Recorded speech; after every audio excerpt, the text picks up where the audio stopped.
Welcome to another episode of The People's Lawyer. And today we're looking at advanced personal protection, and in particular, how to use the personal protection card, which we have circulating around the country. Now, we're going to look at three sections. We're going to look at this in three ways. We're going to do a little introduction to the why, the philosophy, and the reasoning behind the personal protection card. We're going to then look at the protection card itself, exactly what's on it and how it can be used. And then finally, we'll tell you about where you can get it. The reasoning behind the personal protection card is very simple. We're going to quote Robert Kennedy Jr., the nephew of JFK, and he recently said that no one ever complied their way out of totalitarianism. So this personal protection card is designed to assist you to be non-compliant in a peaceful, lawful way. It will also help you deal with any consequences of non-compliance. It will create a buffer zone between so-called authority figures and your own sacred personal space. It will also generally increase knowledge, power, and competence to stand up to tyranny. Because you have to remember that when good men and women do nothing, evil triumphs. This philosophy underpins everything we're doing at the moment. Some background information: we are currently experiencing a lull in proceedings. World leaders are being asked to cease and desist their restrictions, and they are doing, and this could make people complacent. But we have to say that around the corner, there are some equally challenging, maybe even more challenging things to test our resilience. So let's crack on with looking at the personal protection card, and that's what it's called. So you're under threat of arrest. Part 1, it says, or paragraph 1, you have the unalienable absolute right to remain silent. And this is in case law, the famous case of Rice versus Connolly. An unalienable, which means absolute, which means you cannot give this right, you cannot surrender that right. You never have to say anything to anyone. Number 2, stay silent. So you're exercising your right to silence, and that is in effect your right not to self-incriminate. Turn your back if possible. Work for Gandhi against the British Army. Being silent, peaceful, and turning your back means that they have no energy and no anger to work with, and everything just fizzles into nothing, basically. Now, all these strategies on the card are not guaranteed to work because the authorities may have a particular agenda. You may be in a particularly fraught situation. You may be a person of interest, but they will work most of the time. They have been proven to work most of the time. Moving on, paragraph 3, avoid complying with requests or answering questions. Well, this is basic strategy to maintain a certain sovereignty and a certain position above so-called authority, which, as we know, anyone who's been to one of our private in-person talks will know that we are essentially the master and public officials are our servants. The problem is that they're not operating in that capacity. They are operating in a private corporate capacity, which complicates matters. And I won't go into that any further right now. There are other videos that we've done on that subject. If you're asked to do something, if you are given a request, the best remedy is not to comply with it, is to ignore it, basically. If you're asked a question, number 4, then you may ask, are we obliged to answer that question? Because as we know, those who've been following our videos and other similar videos, we're never obliged to do anything unless we have signed up for that obligation. We are only governed and policed by our consent. Number 5, if specifically asked to give name and address or face arrest, then we can hand over the legal entrapment card. Now, the legal entrapment video has already been released and did cross-reference a forthcoming video on personal protection. This video that you're now watching is that very video. So we would refer you back to the legal entrapment video, and the two cards, they're both cards. One is a small card, like a calling card. That's the legal entrapment card. One is this larger card. They go hand in hand. The legal entrapment card, just to reiterate what we said on that video, is to hand over to the police and make them think that it's a calling card. This personal protection card is for your eyes only. It's your crib sheet. It's your homework. It's to give you a quick mini library, if you like, of your rights and their responsibilities. Number 6, if the conversation is getting a bit fraught, and in particular, if they are plainclothes or off duty, then you can ask to see their warrant card and get their name and badge number.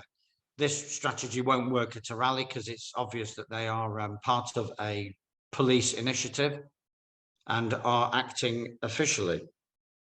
Number 7, are you here under your oath? Well, again, if they can't produce a warrant card, that puts them down a peg or two, although they're not obliged to produce a warrant card. I must stress that. They don't have an actual duty to. It's good practice if they do, but they're not obliged to. And you're trying to corner them into admitting that they are there under oath. You can then say, if so, we did not summon you and you're therefore dismissed. This strategy has been proven to work. If they do not give you evidence of their oath, no warrant card, or they don't admit to being there on oath, some police officers are now saying that they work for the Crown, not for the people. Then you say, in that case, we do not consent. We do not wish to contract with you, as you are a policy enforcement agent, and we do not agree with your policies. Number 9, if the threat of arrest persists, and it often will, especially if you're on the front line, then you can reference the Police and Criminal Evidence Act 1984. The arrest must pass the necessity test under Code G or be unlawful. The officer risks his or her job. Number 10, if the unlawful personal trespass persists even further, then you can resort to the following by reciting this personal accountability notice. The assumption is that you are being peaceful and lawful. You're simply being present on the street. You're not committing any public order offenses. You're not inciting any kind of hatred or violence, and you are not breaching the peace. In which case, in most situations, it will be the police officer who is in breach of the law. Now, if they haven't owned up to being a constable and under oath, then you can give them the following private and personal accountability notice. You get their name and number, are clearly operating outside the scope of your oath of office. You are therefore not protected by public indemnity insurance. We shall, in consequence, hold you privately accountable and personally liable for any harm or loss caused to us by your unlawful conduct. This is not designed to lead to court proceedings. It's designed to have the same effect on them as the threat of arrest is designed to have on you. It's all a psychological operation. It's designed to get them to think twice before carrying out their threats. Now, I'm not saying that you will never pursue or follow up this personal accountability notice, but it's not the intention. The intention is simply to make them think twice. To the reverse side, if things have got out of hand and your best practice is not working because their agenda is relentless, you are arrested, then remember you have no obligation to cooperate or give a name and address. People have been held in custody without giving their identity. They can hold you up to 24 hours, but they have to release you unless for some reason they have evidence that you've committed a crime or a serious offense. And usually at these rallies, not one of us has, or there's certainly no evidence that we have. Number 2, any cooperation that you do give, for example, you may have urgent reasons to be released, then you give your release signatures under duress and reserving all unalienable rights. That would include, obviously, giving them the name and address. When you give them the name and address, it doesn't say this on the card, but keep it third party impersonal. The person's name is, the person's address is, the person's date of birth is, and then you are not in breach of a kind of government copyright because you don't own the name, so you mustn't pretend that you do, because that's a kind of a fraud. And retain your unalienable rights to be the man or woman and to use the corporate name that was given to you at birth, and you are not overly identifying with it. You're just giving it to them so that you can go home and look after the family or get to work or wherever you need to be, and bringing this unfortunate little incident to a close. Then later on, you will deal with any paperwork according to what we teach on other videos, how to deal with unlawful communication in writing from police or magistrates' courts. Number 3, they have no right to take fingerprints unless the offence is imprisonable. So remember that. Criminal offences committed by officers, we'll go through these quickly. If they threaten you with arrest, that's assault. If they seize you against your will, that's battery. If they take you into custody, that's abduction or kidnapping, some people call it. If they say it's the law, that is fraud by misrepresentation, because the government do not make law, they just make policy. And these so-called officers are simply policy enforcement agents. You are the law. We are the law. Our consent, our consciousness creates law, because the law operates through our DNA and through our heart. If anything has to be codified in writing, it cannot be the law. It can only be rules, social rules, and commercial policy and commerce. Again, more details on other videos. Number 5, if you get detained in custody, that's false imprisonment. Number 6, if they serve a penalty charge notice on you, that's fraud by abuse of position. These are all these frauds, misrepresentation and abuse of position are under the Fraud Act 2006. Under the Fraud Act 2006, you do not need proof of actual loss. You only need proof of dishonest intent. So it's easier to pin that on someone than the common law fraud, which needed proof of actual loss. Number 7, if they threaten to break and enter, that's assault. Anything that puts you in fear is assault. If they actually break in without a warrant, that's criminal damage. If they aid and abet another compliance agent, particularly a debt collector, that is a very serious offence under Section 26 of the Criminal Justice and Courts Act 2015, abuse of position. They can go to jail for up to 14 years. If you are falsely imprisoned and you stick it out for up to 24 hours, you can charge them at £3,000 an hour or £1,000 a minute if vulnerable. It would help to have a fee schedule handy so that you can hand it to them. So you put them on notice of what you will charge for all the offences that are quoted on this card. We didn't have time to put that. You will find them on the website.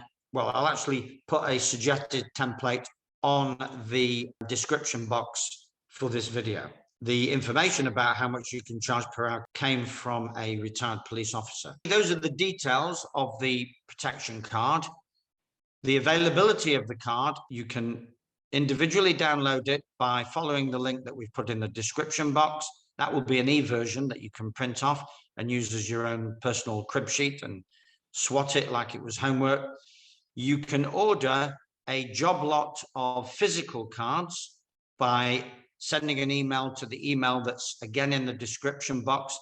The minimum number that we send out is 50 of each, 50 of the protection card, 50 of the legal entrapment card, to Standing the Park groups, Rebels on Roundabout groups, freedom groups, but we won't send out any cards individually. If you want a card delivered to you individually, you will have to find your way to a live in-person talk at a venue near you.